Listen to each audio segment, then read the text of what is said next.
Hello বন্ধুরা, আজকের এই অদ্ভুত গল্পে তোমাদের স্বাগত। আমার নাম কাজল।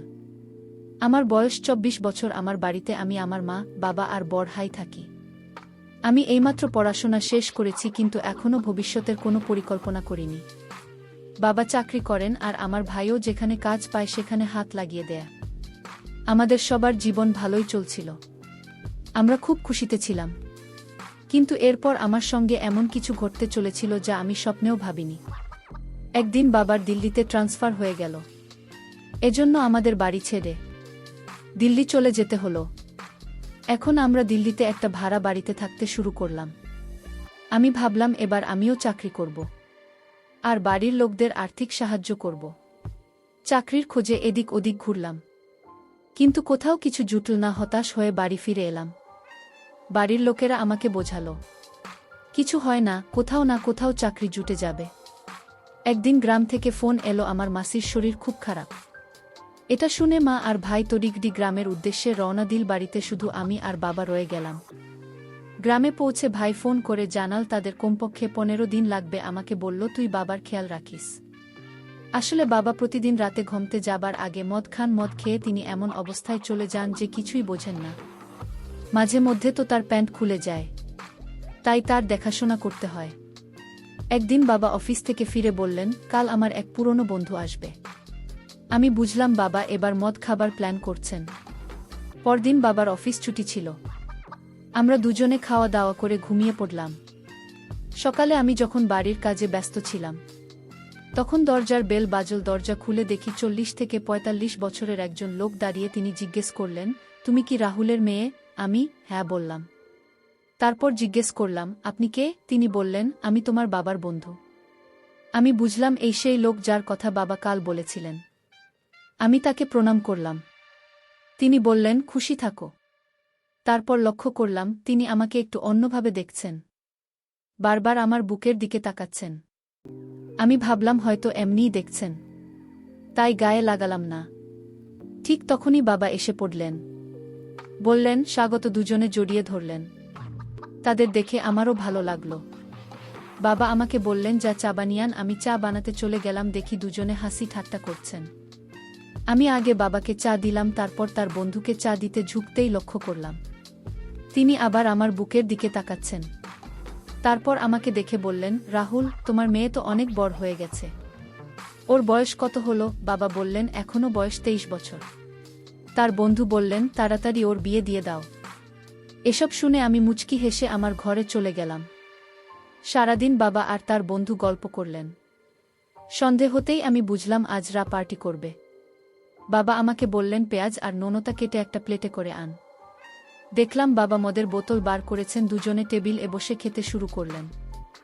আমার ভয় হচ্ছিল যেন বাবা বেশি না খান। ধীরে ধীরে পুরো বোতল শেষ করে ফেললেন। দুজনেই নেশায় টাল হয়ে গেলেন, কিছু বুঝতে পারছেন না। আমি বারবার বললাম, খেয়ে নাও, কিন্তু ওরা খেলেন না। বাবা তো রোজই খান, তাই তাকে কোনো রকমে ঘরে সুজে দিলাম। কিন্তু তার বন্ধুর নেশা এত বেশি হয়ে গিয়েছিল যে তিনি বাড়ি ফিরতেও পারবেন না। আমি তাকে বাবার সমান মনে করতাম, তাই ভাবলাম আজ কি এখানেই শুয়ে দিই। তাকে ঘরে নিয়ে শোয়ানোর চেষ্টা করলাম, কিন্তু তিনি এত ভারী ছিলেন যে আমার পক্ষে নিয়ন্ত্রণ করা কঠিন হয়ে পড়ল। নেশায় কি যেন বটবট করছিলেন। অনেক চেষ্টা করেও তিনি নড়লেন না।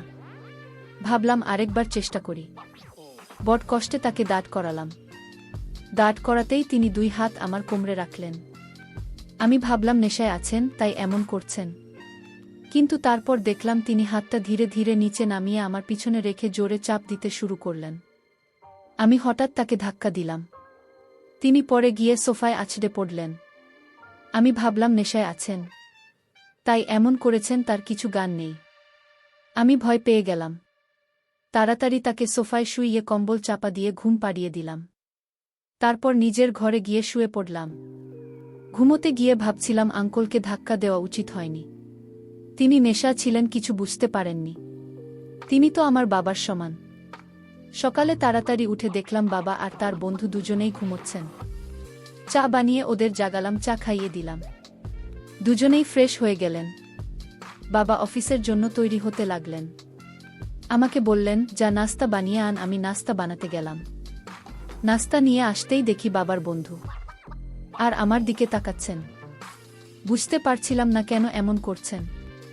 হঠাৎ ভাইজের ফোন এলো, বলল মাসির সঙ্গে মায়েরও শরীর খারাপ হয়ে গেছে, আমাদের তাড়াতাড়ি গ্রামে আসতে হবে।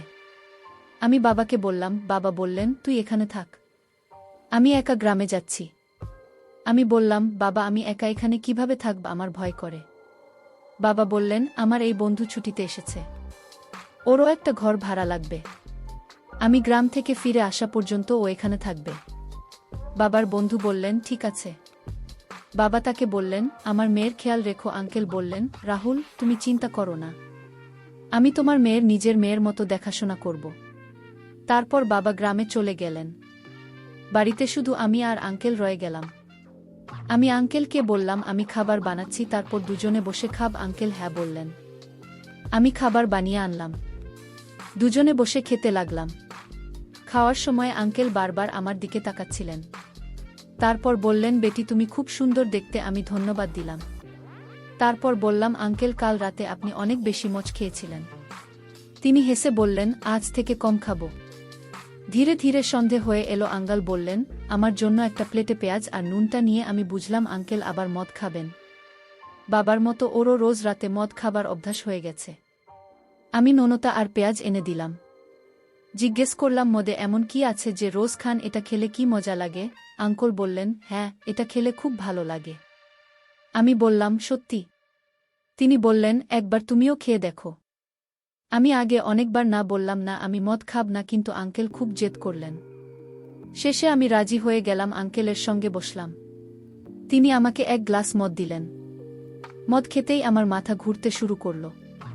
আঙ্কেলও খেতে লাগলেন। এভাবে আমরা পুরো বোতল শেষ করে ফেললাম। মাথা ঘুরছিল, খুব দাঁড়াতেও পারছিলাম না। দেখলাম আঙ্কেল উঠে জল খাচ্ছেন, আমার চোখে ঝাপসা দেখছিল, মাথাটা ভীষণ ঘুরছিল। আঙ্কেল আমার কাছে এসে বললেন, বেটা তুমি চিন্তা করো না, তোমার মা আর মাসি দুজনেই ঠিক হয়ে যাবে। তারপর আমাকে জড়িয়ে ধরে শক্ত করে চেপে ধরলেন। দুই হাত আমার কোমরে রেখে বললেন, বেটা তুমি চিন্তা করো না, নিশ্চিন্ত থাকো, আমি সব সময় তোমার সঙ্গে আছি। আমি নেশা ছিলাম, তাই কোনো রকমে কথা বলতে পারছিলাম না। নেশা এত বেশি হয়ে গিয়েছিল যে হাঁটতেও পারছিলাম না। তারপর মাটিতে পড়ে গেলাম। আঙ্কেল আমাকে কোলে তুলে তার ঘরে নিয়ে শুইয়ে দিলেন। দরজা বন্ধ করে আমার পাশে শুয়ে পড়লেন। বাইরে খুব জোরে হাওয়া বইছিল, আমার কিছু মনে নেই। আমার অবস্থা খুব খারাপ ছিল। আঙ্কেল একটা কম্বল নিয়ে আমার গায়ে দিলেন। তারপর নিজেও কম্বলের নিচে ঢুকে পড়লেন। আমরা দুজনেই বিছানায় সুজে কম্বল মরি দিয়ে ঘুমোচ্ছিলাম। আঙ্কেলের খুব ঠান্ডা লাগছিল, তাই তিনি আমাকে শক্ত করে জড়িয়ে ধরলেন।